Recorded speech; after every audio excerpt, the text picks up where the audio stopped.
OPEC, investment grade bonds, what's next?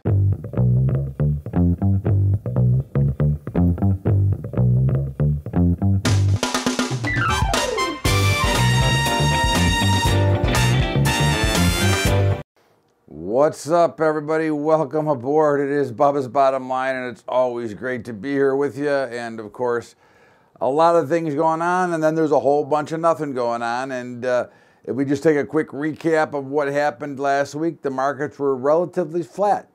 It felt like there was a little bit more, but basically it was relatively quiet. We had rallies on Tuesday and Wednesday on extremely light, dull volume. Not a lot going on, which is just an indication that, hey, the bottoms may be in. We had the VIX collapse, and then all of a sudden came Friday, and we had a little bit of a sell-off. Now, again, the sell-off was not major, and look, down 200 today is no more than, if you want to just walk the clock back, is no more than 20 points when the Dow was 1,000.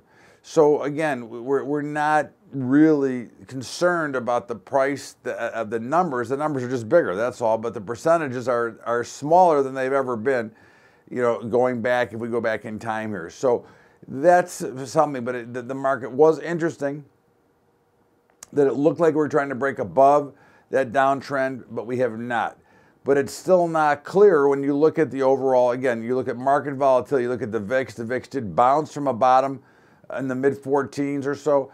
So we're not in that volatile range anymore. We're not seeing a lot of excitement, and we're seeing extremely light volume. So this is not a market that we'd want to be overly enthused about on either side of the equation, because it looks like the tops are still in the market. However, it doesn't mean that we can't get a little bit of a rally from here and, let's say, rally back to 25,500 or something around there. We thought last week, we said that 2,700 in the S&P would hold, and it traded the high of the week was 2718 before falling and failing. So we'll see. Again, this is not a market to get overly aggressive on either side of the equation.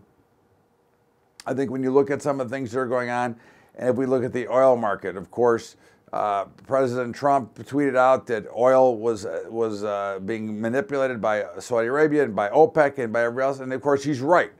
You know, we can talk about it, we can hide from the truth, but I don't know if all of you have forgotten at the damage and the job that OPEC has done all of these years until the United States became self-sufficient on oil. I don't know if all of you remember what OPEC did and what a bunch of crooks that they are. In fact, because I called them crooks, I got banned off of TD Ameritrade TV because I said that I told the truth. And I think that's what the problem we have here. And one of the problems we have in this country is we don't want to hear the truth. Now, why we don't want to hear the truth, I have no idea. OPEC is crooks. The Fed is ignorant. USDA puts out a report for cattle on feed after the markets close into the weekend. None of those things are smart. I can't, there's nothing that I can justify behind any of that information that we see, all right? Again, if we just want to break them down piece by piece, OPEC has held up the United States and others forever, right? You know, oil was $9 a barrel.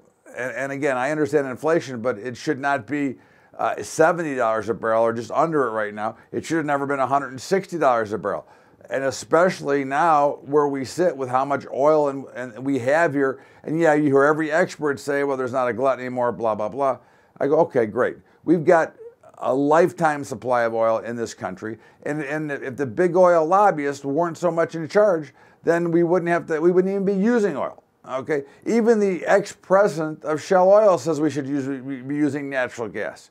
So OPEC, we know they're crooks. That's it. And TD Ameritrade banned me for that. So okay, hey, I don't care. I'm not interested in going somewhere where the announcers or where the pundits want me to give their opinion. I'm there to give my opinion. Now, as far as the USDA, okay, with the USDA, again, once again, we come to another big report. Now, why would anybody want to open up a big report into a market that's closed, into a weekend where people have a chance to get nervous about what the report was? It makes zero sense. Again, is ignorant as ignorant can be, but again, that's the way it goes. In the meantime, oil did have an interesting week itself. At a key, what we would call a key reversal on Wednesday into Thursday. where the markets actually spiked up, made new highs, turned around, and actually closed lower on the day. So that is known as a key reversal. Now again, I believe oil is going much lower than it is here, but it doesn't mean it won't go a little bit higher first. I cannot tell you that it will not go up from here. I can't guarantee that it will go down from here. Obviously, if I could hold forever, I would just stay short oil because, again, I believe at some point it's going back down significantly lower. But at the end of the day, right now, it's at a key level. I am short oil, and I will continue to try to stay short oil. But if it does go over 70, I'll have to say, I'll have to cry uncle. Enough. I can't take it anymore. But right now, I'm still hanging in there and not worried about it. When we look at the grain markets, they had a pretty rough week last week, and not really a surprise. I mean, I am not worried at all. I'm still saying that those are the spots you want to step in and be buyers. I think you want to look at levels like 380 in corn.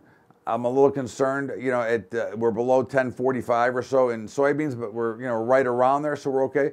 And 470, 465 in wheat, I think are great spots to step in. Again, I look for a potential big market here this year in those areas. So for me, these are just buying opportunities. Again, when you tie everything together, to me, it's a buying opportunity. We've had a very nice move. We recovered from the trade wars and from the tariff talks, which to me are ridiculous. Another story, but we'll talk more about that in my commentary. But at the end of the day, they look fine. And then, of course, the meats, you know, the report looked to be relatively neutral. The pricing of the price in action seemed to be relatively neutral, because if you look back and you see the action on Friday or even last week, they were a little bit softer. But we said last week that we expected them to be a little bit softer. We said last week that they were up, especially feeders and hogs, they were overbought. So there was no reason to believe that they would not have a little bit of a sell-off. I think they're a stone buy. I think we go higher. I think right now the money, investment money, should be going into the agricultural space. I believe that that's really the spot where we want to be right now, because when you look at the bigger picture, I believe that equities will start to sell off a little bit. I believe that new money will need to go somewhere, and I think there's no better place than agricultural products that have been beaten down into impunity because of a lot of the ridiculous policies we have. It had nothing to do with the trade war stuff. So those look okay. The Bitcoin had a nice week, as we said. Bitcoin is looking to be was looking for a rally, and we had a very, very solid week. So I think that you continue to look in that space there, and I think you look to continue to buy. Bonds got clobbered. Which the bond futures got clobbered, which means interest rate went higher. And of course, the 10-year closed at a 6-month or 7-month or 8-month high. I forgot to really look at the exact number, but I know they closed at about 296. So we're probably, very good possibility that we're going to punch through 3% this week. Now, is that a magic number? Is that like, are we looking for Jack and the Beanstalk or Jack and the Magic Beans or the magic bond market? I think what you really want to look at here is that 3% is a number that people can live with. If you continue to hear them say, well, the stock market returns 3%, well, if 10-year notes start returning 3%, then a lot of money that is investing in the market that does not want to be there. Now, you have to remember that this is very important. There's a lot of money that is invested in the United States equity markets that doesn't want to be there because it's not safe enough for them, because they're not stock market investors. Now, I'm a stock market investor. I love the stock market. I think there'd be nowhere I'd ever go. But there's a lot of people, fixed income people, do not want to be there. So you get over 3%, and all of a sudden you're now starting to match in and eliminating a chase for yield, plus the fact that you can lock in a 3% yield potentially. So that would be something to be looking out for as we start to bubble up here. Besides the fact that we do have a stock market bubble, and even with the great earnings, we haven't been able to get off the edge here. So I think there's a lot looking at there, and I think the other big thing we look at is the inversion of the yield curve, where 2s are catching up to 10s, which is obviously backwards. It would almost be considered like backwardation in the commodity markets when short-term money is more expensive than long-term money. So what we're really starting to see is a lot of issues that nobody wants to address. Nobody wants to talk about the debt. Nobody wants to address the inversion of the yield curve. Nobody wants to say that there's anything bad, because all we know right now is that we can kick the can down the road and hope things go on.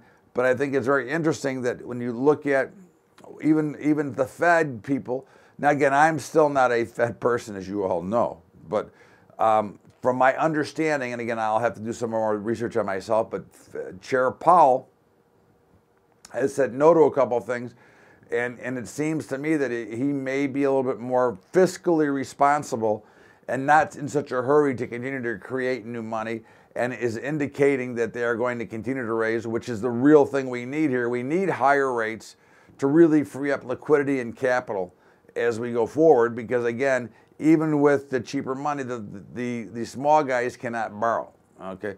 Which is going to create a problem in a lot of the investment grade bonds that are out there and things like that. This is another issue that nobody cares to talk about as these investment grades become illiquid, as corporations build massive amounts of debt, as they continue to borrow and borrow and borrow because of the cheap money. Well, what happens when interest rates do go higher? Now, you cannot hold them down forever, and we've seen some dramatic movement here in the 10-year and in even the 30 and in the 2s. So, you know, we see this starting to change, but yet the people that are responsible, the people that are in charge, are continuing in their mind that this time is different. It's not the same market as we've always had. Well, of course, we all know that's ridiculous, and there's another category in the ignorant pile is this time is different, because the markets themselves are never different. They're going to do the same things over and over again, and they're going to find the weakness. It's like, you know, you look at a sport, and a weaker player has to go in at the last minute, an injury or whatever, the ball always finds it, right? The markets always find the weak spot, and they're going to find it here. And you're starting to see a lot of these things up. Corporate and high-yielding bonds are becoming illiquid. There's the bubbling up of another potential crash and collapse in these things. And that is, again, where I go and say, see, this is what can happen. Now, again, it does not mean that you should be out of equities. It doesn't mean that you should be shorting equities. But what it does mean is you should learn how to protect and keep yourself intact when the next great fall comes, because it's going to come. There is no way that it does not come. It comes. So the question is, will you be prepared when it comes? Will you be properly set up when it comes? And more importantly, though, not when the bubble pops and when it comes, will you be prepared to get back in when it reverses? Because what do we know? We know the markets go up 8% year over year. So it's really not being prepared for the impending collapse, which is important, but it's how you handle the impending collapse so that you can be prepared to buy again when it's at the bottom, or to just stay in. Now, that's one of the things that's very important that investors should understand. If you're a pure, true investor and you don't want to hedge and you don't want to protect, you should not be moving back and forth trying to time different cycles or different segments of the market. If you're going to stay in the market and just rotate, try to find different assets within or different stocks within that equity market, then you should just stay where you are if you like what you're holding. That's the whole key. And don't let the markets get you and let you panic you out. That's where the panic comes in. That's where the puking comes in. That's where the tap on the shoulder comes in, says get out. But if you're just purely investing and not leveraged up and investing money that you don't have to worry about, then it doesn't really matter. And that's really where we come back at the end of the day and say, hey, see, that's what we're talking about. If you have good stocks, good holdings that you like, and the companies are solid, then understand that there's going to be a market meltdown, but also understand that the market is going to, at some point after the initial meltdown, will find a support level and make new highs as it's done for 150 years. This is Bubba's Bottom Line, and I am Todd Bubba Horwitz, and we're going to step out here for a break, and we will be back with more of Bubba's Bottom Line after the break. What's up, everybody? And of course, I'm going to remind you that about our high school investing program as we come down and wind down another school year. We really need to gear up going into the new year, the new school year. And of course, right now we finished the year off with about 475 high schools. And if you would like to be part of helping us get to 47,000 high schools, we're looking for some help. I have supported this program for almost 8 years now, and we're looking to go into and continue to give away free. This is not a profit model. This is a free giveaway. If you'd like to help us, check out highschoolinvesting.com, see what we do. And if you like what you see, go to Patreon, patreon.com/Bubba Trading. And you can help us out with a little donation. And for those of you who do, I will give you one free week of my futures recommendation if you'd like to check that out. In the meantime, don't forget to catch the Bubba Show every day at 4 to 5 Eastern at LibertyTalk.fm. And this week, very special guest, our good friend Danielle DiMartino Booth, from the author of Fed Up, also formerly worked for the Fed, and Stanley Fischer out of Dallas. So make sure you catch the Bubba Show on Tuesday, but catch it every day, 4 to 5 Eastern at LibertyTalk.fm. And now let's get back to Bubba's Bottom Line. Welcome back to Bubba's Bottom Line. Todd Bubba Horowitz with you, and of course, we've got a whole bunch of things that are out there that are problems. And I think one of the big things is, and this is one of the things I think you start to see in overall markets. Tesla is being sued again. Now, again, lawsuits are lawsuits. I mean, they've all been sued. But, usually there's a little smoke before the fire begins. And, we've said for a while that we thought Tesla has a chance to go out of business. Love the car, love the technology, and that's not going to go out of business. But the actual business itself that's run by Elon Musk, that is run out of, I think, unless they can get another secondary, another round raised here, I don't know how they can make it. And again, I'm not predicting to go out of business tomorrow, and I'm not telling you to sell the stock tomorrow. I do think the stock is a short, but that's up to you. But at the end of the day, I think that the company itself is in real trouble. Okay, and it just starting to look, and there's too many things popping out. And we often hear about the dumb money and the smart money in markets. And I think that, again, I'm not saying my money's smart, my money's dumb, and I'm not saying yours is dumb or smart. What I'm saying is that when you logically look at the picture, and the first thing, the first warning signs that are always out in any market is when people start to justify that this time is different, okay?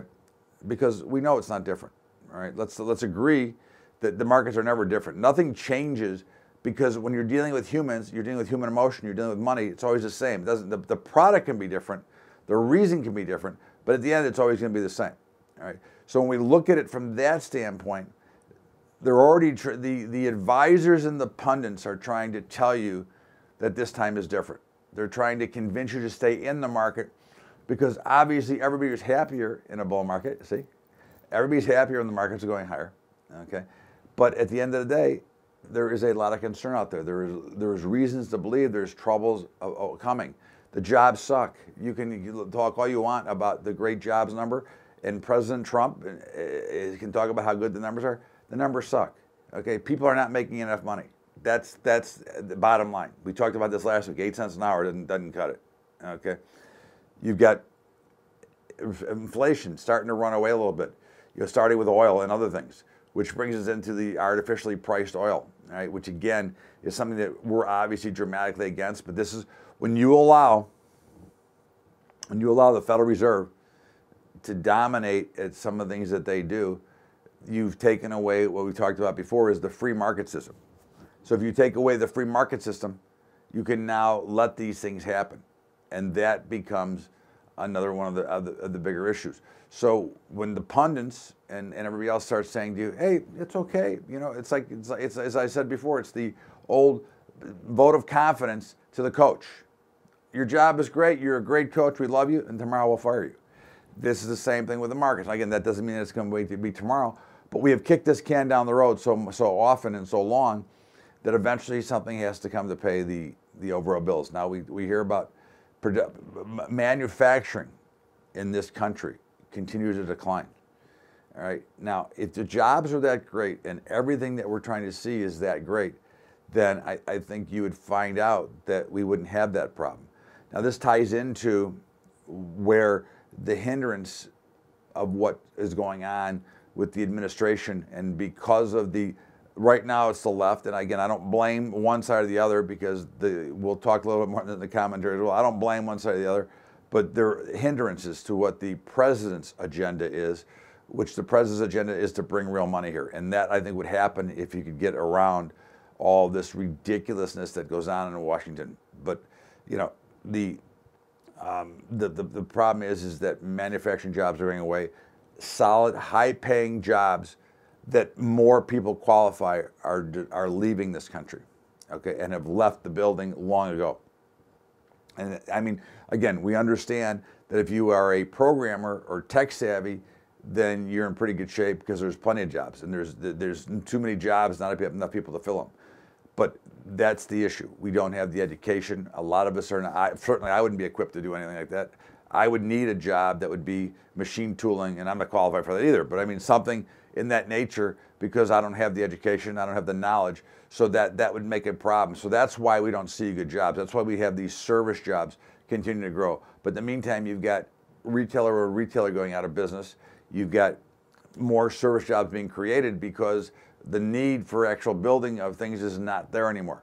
You've got Amazon taking over the world and systematically destroying small jobs, small companies, and small business, which is the way it goes. Now, again, this is a lot due to, this was made possible by the Fed's ignorant policies, okay? Think about that for a minute. When the money faucet gets turned off, the ability for the small business to lend, or to borrow, excuse me, but Amazon has almost a free reign at it. What do you think is going to happen to small business? They're going to continue to pound and push down and put the small business out of business, because again, when we small business do not have access to capital, and we can't be on the same fair and equal borrowing scale, we're going to be put out of business, and that's exactly what's happening. I've talked about this for years, and I think this is exactly what you're seeing right now. This is almost the plan and the agenda. If you go back into 1913 when they put the Fed in play, this is was their plan according to some of the theorists and some of the conspiracy people. But if you think about it, look what's going on here. Big guys had no problem borrowing money. Little guys can't borrow any money. So now you're seeing the melting of small business in America, and not because it's only Amazon taking it away, it's because Amazon is dominating the market and really putting people out of business and selling a lot of product for under cost because they get it back on the membership fee. But my simple point is this: if you're not on a fair and equal playing field, the same as the big banks. Why do you think we're going to have another banking problem? Because the little banks are doing a lot more construction loans. They're doing a much more housing loans. We've got subprime borrowing coming in again, because that's the only way the little banks can compete with the big banks. This is another issue that has been created by this Federal Reserve and by the government. The way it sits is they allow these things to happen. As much as they whine and bitch about the AT&T and Time Warner deal and these big conglomerates, they let the banks be monopolies, which is, basically what we've done. They let Amazon be a monopoly. And again, I'm not mad that Amazon's so big. I'm mad that Amazon was allowed to get so big without competition. And I think that is one of the problems we see, is we do not have competition in many industries. And that is the issue that I'm worried about, not whether or not they're a monopoly or not. If you can get to be a monopoly, if you can become Standard Oil legitimately, if you can become AT&T, okay, when they busted that monopoly up legitimately, okay, because right now, for example, and one of the things that bothers me the most is cable TV, or excuse me, internet. In my neighborhood, I've got one choice for internet, which is Comcast, and I'm not happy with it. But unless I want to put in a DSL line for 4 times as much, I've got no competition. AT&T isn't in this neighborhood, and very few areas in Chicago have more than one vendor for cable TV. So where do I get a chance to be fair and equal? That allows them to continue to grow bigger. But that's the story for another day. In the meantime, what are we seeing? Well, our GDP is, we continue to hear the talk about growth. Anybody really believe the growth numbers that they're spewing out there? They keep coming down. They started out at 5%. Well, first of all, during the campaign, it was promised 4%. Then somebody came out with 5%, and now we're down to, well, maybe we'll be at 1.5% or 2%. Again, it's not what we see here. This is the issue and the problems that we deal with. Okay, now, again, you're starting to see a big deal with investment grade bonds. They're becoming illiquid. You're seeing the market starting to panic a little bit about that, and of course, there's going to be some problems. And you're starting to see, even in our millennials, some of them working full time still can't pay all their bills. So this is going to be a problem, and that's what I think you're going to see. In the meantime, let's see how the markets look again. Remember, the markets rule. and the price action rules. So we're not going to get too excited. We're not going to get panicked one way or the other, because that's not what we do. We sit back, we evaluate, logically think about it. In the meantime, we're going to step out of here for a break and come back with my commentary. This is Bubba's Bottom Line. Todd Bubba Horwitz, and we'll be back after the break. Don't forget to check out highschoolinvesting.com. If you'd like to help us out, please do it. Patreon, patreon.com/Bubba Trading. Don't forget to catch the Bubba Show every day, 4 to 5 Eastern at libertytalk.fm. And this week we've got on Fed Ups, Danielle DiMartino Booth. Fed Up, her book, and she's great and really smart and understands it. So make sure you catch the show every day, but Tuesday at 4 Eastern we got Danielle on. In the meantime, let's head back to Bubba's Bottom Line. And welcome back to Bubba's Bottom Line. Todd Bubba Horwitz with you. And of course, every week I get to do my personal bitch or my opinion piece. And, you know, I've been going through listening for the last couple of weeks, and you know, with the trade wars and the tariffs and Saudi Arabia and OPEC and the government. And I don't know about you, but I'm about to lose my lunch, all right? Between Nancy Pelosi and her crumbs, her rendition of the crumbs comment, and Booker and his pounding on the crumbs comment, and McConnell with his kind of threatening the president about trying to redo this omnibus bill, which is one of the dumbest. I still can't believe that he signed it. That is really my thing. I cannot believe we can't get someone to say, you know what? We're shutting down the government. We're going to get this bill right. We're going to stop all this ridiculous spending, and that's the end of the day. But of course, we know that's not going to happen, because you've got too many people in Washington that have too many edges. And here's what gets to me. Okay, this is all designed and run by the lobbyists. All right, this is not run by anybody else. This is the big money and the lobbyists that control all of this stuff. And that's, you know, you hear about the deep state and the stuff behind the scenes. And again, I don't know how deep the conspiracy goes, but what I do know is that when you look at things that happen around us, okay, and you hear about the trade war tariffs, this is not Smoot-Hawley, this is not Reagan, Bush, and those tax cuts, or those trade wars. This is real legitimate, hey, let's make a fair deal and not continue with giving it away.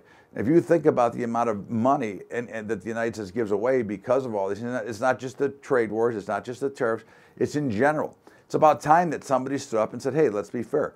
But then you've got Trump, who is kind of not muscled in, but because he was trying to get something and keep some of his promises, signed a terrible bill, okay, which he's now trying to walk back, and I think that's great. I hope that he does walk it back. But you've got, even his own side is starting to squawk, which is why the way the government runs today is broken, okay? Because you've got people like Nancy Pelosi and Booker out there spewing crap. You've got McConnell in there and Ryan on the other side. So again, I'm not picking on one side or the other. I don't care. You all know where I stand. I'm really more of a libertarian to begin with, okay? But I don't like the system. To me, the system is is a monopoly in its own that really is designed to punish everybody but the very wealthy. And I think that's what we've seen for the last, I don't know how many years, a long time. And I think this is the bigger problem, and this is the monopoly that needs to be broken up, okay? It's allowing the lobbyists to push their agendas. I mean, is there any reason for oil to still be the number one source of energy? I've heard natural gas for 30 years. Now, you would think a company of this size with as many great things that we come from could figure out a way to use that natural gas that we have. But again, that's not beneficial to the big corporates. So that's why it's not there. All right, again, you have to think about what's benefited, because at the end of it, it always comes back to the money. All right, so, but again, that's where the control comes in. That's the monopoly that needs to be broken up. This is where, at some point, we know that Social Security is going to go broke. We know that all these problems are going to happen because of the monopoly of morons running the country. All right? And until we break them up, and until we decide that we no longer can have unlimited terms for Congress and senators, until we can get rid of these people that are not doing the job and weed them out and bring hungry people in that want to help it, that's going to continue to be the issues. Because more of the issues are created inside of Washington that never would ever get there if we had people that really wanted to make the country run better instead of having people who want to line their pockets. That's my opinion. That is Bubba's opinion. And this is Bubba's Bottom Line. And as always, I thank you so much for being here. And we'll see you on Monday for Bubba's Daily Update. And of course, next week for Bubba's Bottom Line. Have a great week, everybody. Have a great weekend. The rest of it, enjoy it. And we will see you on Monday. Take care, everybody.